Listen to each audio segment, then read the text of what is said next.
तुम्हाला आपल्या चॅनलवरील कथा आवडत असल्यास आपल्या चॅनलला नवनवीन कथा ऐकण्यासाठी सबस्क्राईब नक्की करा. तर आज ऐकूयात नवीन कथा. उन्हाळ्याच्या सुट्ट्या सुरू झाल्या होत्या. शहरातील धावपळीच्या जीवनातून थोडी विश्रांती मिळावी म्हणून यश आपल्या वडिलांसोबत गावाला गेला होता. यश म्हणजे यश विजय देशमुख, एका नामांकित IT कंपनीचा CEO. मोठं पद, भरपूर पैसा, आलिशान गाडी, शहरातील उच्चभ्रू वर्तुळात वावरणं, या सगळ्यामुळे त्याचं आयुष्य बाहेरून पाहता परिपूर्ण वाटत होतं. पण त्याच्या आई विमल आणि वडील विजय यांना नेहमी एकच काळजी लागून राहायची की इतकं यश मिळूनही यशच्या आयुष्यात एकटेपणा होता. विमल गावातील शाळेत मुख्याध्यापिका म्हणून काम करून निवृत्तीच्या उंबरठ्यावर पोहोचली होती. तर विजय रेल्वे विभागात वरिष्ठ व्यवस्थापक होते. दोघांनाही वाटत होतं की आता मुलाने संसारात स्थिर व्हावं. गावात आल्यावर एका नातेवाईकांच्या कार्यक्रमासाठी सगळे गेले होते. तिथे यशची नजर पहिल्यांदा नमितावर पडली. साधा गुलाबी ड्रेस, चेहऱ्यावरती कोणताही मेकअप नाही, डोळ्यात निरागसता आणि वागण्यात विलक्षण नम्रता. गावातील इतर मुलींसारखी तीही घरच्या कामात मदत करत होती, पाहुण्यांना पाणी देत होती आणि प्रत्येकाशी हसून बोलत होती. यशने अनेक सुंदर, आधुनिक आणि उच्च शिक्षित मुली पाहिल्या होत्या, पण नमितामध्ये काहीतरी वेगळं होतं. तिच्या साधेपणानेच त्याला भुरळ घातली. कार्यक्रम संपल्यानंतरही त्याच्या मनातून नमिताचा चेहरा जात नव्हता. घरी आल्यावर त्याने पहिल्यांदाच आईवडिलांसमोर कोणत्या मुलीबद्दल मन मोकळं केलं. विमल आणि विजय यांना ही नमिता आवडली होती. चौकशी केल्यानंतर समजलं की नमिता एका सामान्य शेतकरी कुटुंबातील मुलगी होती. फार मोठं शिक्षण झालेलं नव्हतं, पण संस्कार, प्रामाणिकपणा आणि मेहनतीपणा तिची खरी ओळख होती. काही दिवसांत दोन्ही कुटुंबाची भेट झाली आणि नमितालाही यश आवडला. काही महिन्यांतच दोघांचं लग्न मोठ्या उत्साहात पार पडलं. गावातील लोकांना वाटत होतं की नमिताचं भाग्य उजळलं. एवढ्या मोठ्या घरात आणि श्रीमंत कुटुंबात तिचं लग्न झालं होतं. लग्नानंतर सुरुवातीचे काही महिने खूप आनंदात गेले. विमल आणि विजय नमिताला मुलीप्रमाणे प्रेम देत होते. नमिता घरातील प्रत्येक व्यक्तीची मनापासून काळजी घेत होती. यशही सुरुवातीला तिच्यावर जीवापाड प्रेम करत होता. दोघे फिरायला जायचे, एकत्र वेळ घालवायचे आणि भविष्याचे स्वप्न रंगवायचे. नमितालाही वाटत होतं हळूहळू आयुष्याने तिला सर्व काही दिलं आहे. पण हळूहळू परिस्थिती बदलू लागली. यशच्या कंपनीतील मोठ्या पार्ट्या, बिझनेस मीटिंग्ज आणि उच्चभ्रू लोकांमध्ये नमिताला वावरणं अवघड जाऊ लागलं. ती प्रयत्न करत होती, पण तिचा स्वभाव मुळातच साधा होता. एका पार्टीत यशच्या सहकाऱ्यांच्या पत्नी इंग्रजीत सहज बोलत होत्या, महागडे कपडे घालत होत्या आणि आत्मविश्वासाने वावरत होत्या. नमिता मात्र शांतपणे एका कोपऱ्यात बसली होती. घरी परतताना यशने पहिल्यांदा तिच्यावर नाराजी व्यक्त केली.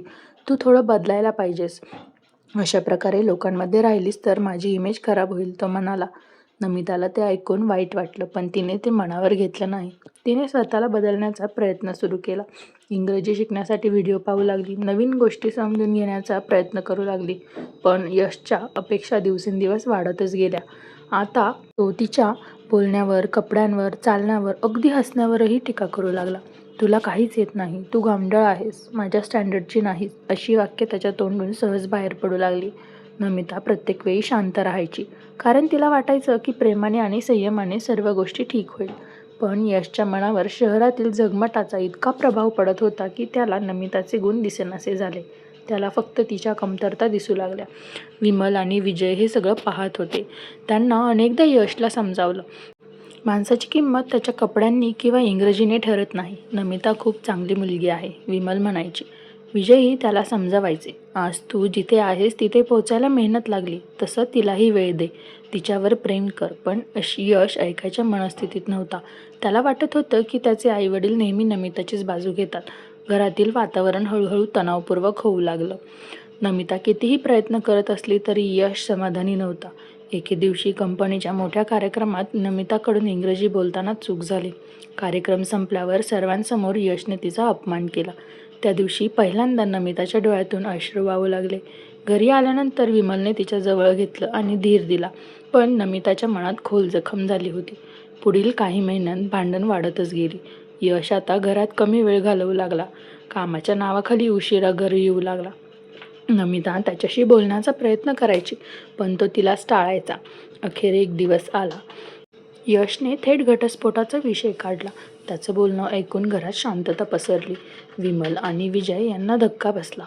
नमिता काही क्षण स्तब्ध बसून राहिली. तिने कधी स्वप्नातही विचार केला नव्हता की ज्याने तिच्या साधेपणावर प्रेम केलं होतं तोच आज त्याच कारणासाठी तिला सोडू इच्छित होता.